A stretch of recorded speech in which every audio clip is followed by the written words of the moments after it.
seguimos avanzando un poco entonces con la configuración del equipo y llegamos al corazón del cromatógrafo, que es la columna.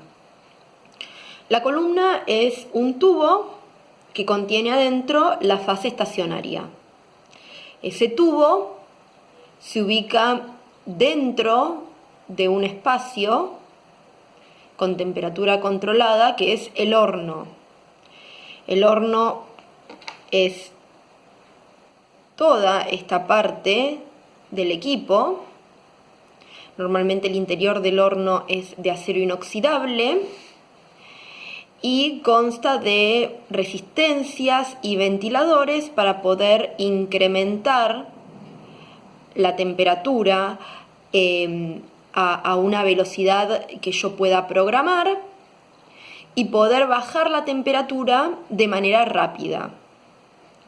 Bien, entonces esta columna, la fase estacionaria que tiene esta columna puede ser un sólido activo o puede ser un líquido fijado sobre un sólido.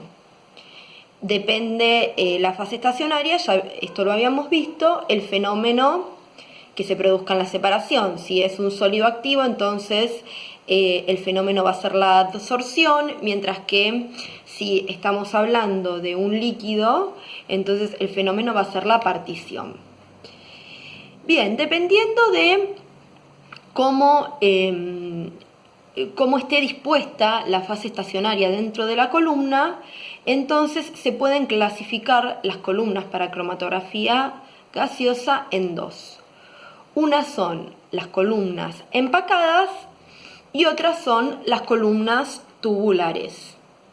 Las empacadas también son empacadas o rellenas, cualquiera de los nombres está bien, se lo puede llamar de cualquiera de las dos maneras, o a las tubulares también se les puede decir capilares. De hecho, es más conocido hablar de columna capilar. Bien, entonces, vamos a hablar un poco en principio, de las columnas empacadas. Las columnas empacadas, tales como las que figuran acá, fíjense que la fase estacionaria está dentro del tubo, dispuesta, ordenada en todo lo que es el diámetro del tubo. O sea, todo está como las partículas de fase estacionaria están de manera empacada dentro de ese tubo. Normalmente la cromatografía gaseosa comenzó con columnas empacadas. Las columnas capilares recién se conocieron hacia fines de los 50 y se empezaron a hacer de uso más masivo a fines de los 70, o sea, 20 años después. Hoy en día, de hecho, son más usadas las columnas del tipo capilares. Ahora vamos a ver por qué ventajas presentan. Pero bueno, siguiendo con las columnas empacadas, entonces lo que podemos ver es, bueno, cómo está dispuesto el relleno. Por lo general tienen longitudes que van de 1 a 15 metros y diámetros entre 2 y 5 milímetros. Suelen ser fabricadas de metal. Sí, no sé si lo llegan a ver en la fotografía. Y se enrollan, o sea, tiene que ser el material en que se fabrique la columna, tiene que ser un material de tal manera que permita que se formen rollos de algunos centímetros de diámetro para que la columna pueda entrar en el horno. ¿Sí?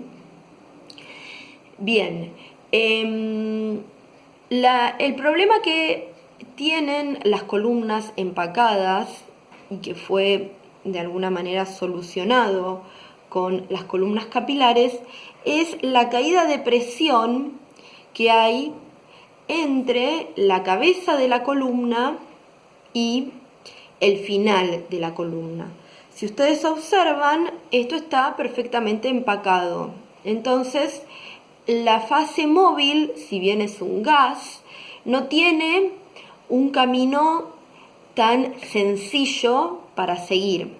Entonces, esto genera a lo largo de su recorrido un aumento, una caída, perdón, en la presión, ¿sí? Bien.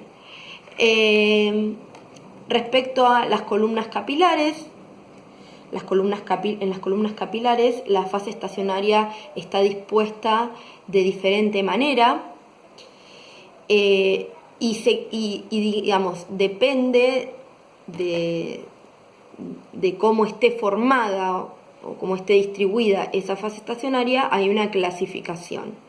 Siempre está, si ustedes se fijan, de alguna manera alrededor del tubo de la columna y deja en el centro un tubo por el que puede fluir perfectamente la fase móvil. Eso soluciona en gran medida el problema de la caída de la presión.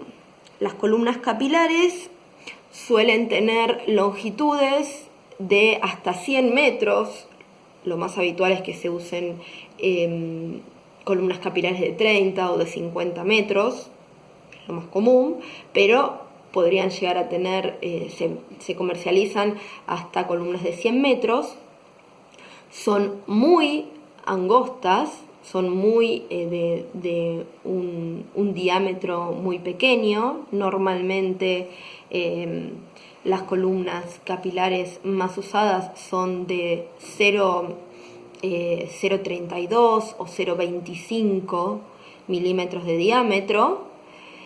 Bien, ¿y cuál es la diferenciación importante? Tenemos las columnas de pared recubierta. En este caso, la fase estacionaria líquida se dispone alrededor de la columna, ¿sí? La columna puede ser de diferentes materiales. Lo importante, digamos, es que el material de la columna tenga determinadas características como soportar las temperaturas de los hornos, como tener la capacidad para poder doblarse y formar estos círculos para poder meter adentro del horno. Muchas veces el material, la mayor parte de las veces, el material de la columna es sílice fundida. En ese caso se reemplaza esto de pared cubierta por sílice fundida, FS, será la sigla, cuando el material de la columna sea la sílice. Bien, entonces la fase estacionaria se dispone, dijimos, en un espesor de algunos micrones alrededor de la columna.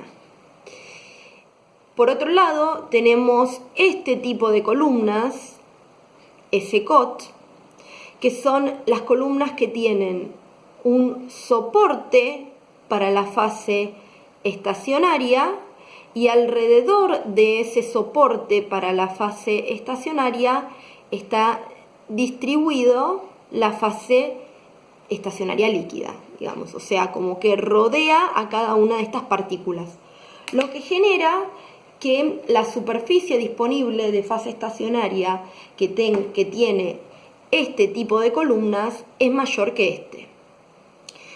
La eficiencia es menor en este caso, pero tengo la ventaja de que me permite soportar mayor cantidad de muestra. No sé si se acuerdan que cuando vimos el tema de la inyección, vimos que una de las cuestiones a tratar en las columnas capilares es la cantidad de muestra que pueden separar este tipo de columnas, que de hecho fue una de las cuestiones a solucionar cuando aparecieron estas columnas. Ver el tema de la inyección, evaluar el tema de la sensibilidad del detector con estas columnas. Voy a necesitar usar detectores que sean sensibles, mucho más sensibles tal vez que con las empacadas. ¿Por qué? Porque la cantidad de muestra que pueden separar este tipo de columnas es mucho menor. Entonces había que solucionar los problemas en la detección, había que solucionar la reproducibilidad en la inyección. Bien, son todas cosas que actualmente ya se sortearon y actualmente estas columnas son de uso frecuente. Pero cuando, digamos, fue el cambio de una a otra, había que tener en cuenta todas estas cuestiones. Bien, por última tenemos las columnas plot, en la cual, si se fijan, las partículas de fase estacionaria, en este caso líquida, están distribuidas sobre la pared de la columna. Acá la fase estacionaria, a diferencia de estas dos, en este caso la fase estacionaria es sólida. Bien, entonces al tener estas columnas, permitir, por una cuestión de cómo es el flujo de la fase móvil en esta configuración capilar, las columnas pueden ser más largas, entonces eso incrementó mucho la eficacia de este tipo de columnas, de las capilares, frente a las frente a las columnas empacadas, ¿sí? Entonces eso, aumenta la eficacia, aumenta el número de platos teóricos. Entonces esto hizo que estas columnas fueran, digamos, la tecnología usando este tipo de columnas fuera avanzando mucho en el tiempo. Bien, hablemos un poco sobre los soportes sólidos, ¿sí? Yo mencioné que, por ejemplo, las columnas SCOT son columnas en las cuales la fase estacionaria reviste a estas partículas de soporte sólido. Soporte sólido tiene que cumplir algunas características. En principio tiene que ser térmicamente estable, tiene que ser poroso, tiene que ser suficientemente duro para poder manipularlo de alguna manera, agregándole la fase estacionaria, tiene que ser inerte, no debería interaccionar con la muestra, tiene que tener una superficie específica alta para poder cubrirse con la fase estacionaria. Y si bien no es fácil conseguir un material que cumpla con todas estas condiciones en simultáneo, hoy en día lo que más se usa como soporte sólido son las tierras de diatomeas. Las tierras de diatomeas son, provienen de esqueletos generados por algas del tipo unicelulares. Son exoesqueletos que tienen una composición alta en silicatos, ¿sí? Son básicamente silicatos. Como habíamos visto en Van Dinter, el tamaño de la partícula del soporte va a ser una de las variables que afecten la eficiencia de la columna. Si bien es verdad que cuanto menor es el tamaño de partícula, mayor es la eficiencia, también hay que tener en cuenta cuestiones como la circulación de la fase móvil. Normalmente se trabaja con tamaños de partículas entre 400 y 125 micrones. ¿Sí? Con un espesor de algunos micrones de fase estacionaria líquida soportada sobre estas columnas. Algo importante a decir sobre el soporte también es que el soporte no debería interaccionar con la muestra.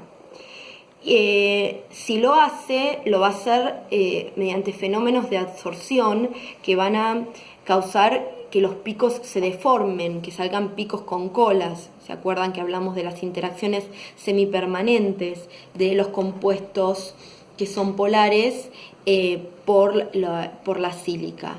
Entonces, lo que se hace, lo que muestro acá un poco, es un tratamiento de inactivación con clorhídrico y con metanol, que lo que hace es inactivar a los grupos oxidrilos que provienen de la sílice, ¿sí? Inactivarlos con, en realidad, primero se usa un compuesto de silicio clorado y luego se lava con metanol, obteniendo una estructura, ¿sí? Esta estructura final inactiva para, digamos, la separación cromatográfica, y sobre esto es que se va a fijar la fase estacionaria, ya sobre la sílice inactivada, los grupos silanoles inactivados. Bien, en el próximo video entonces continuaremos con características de la fase estacionaria y los tipos de fase estacionaria que podemos tener en una cromatografía gaseosa.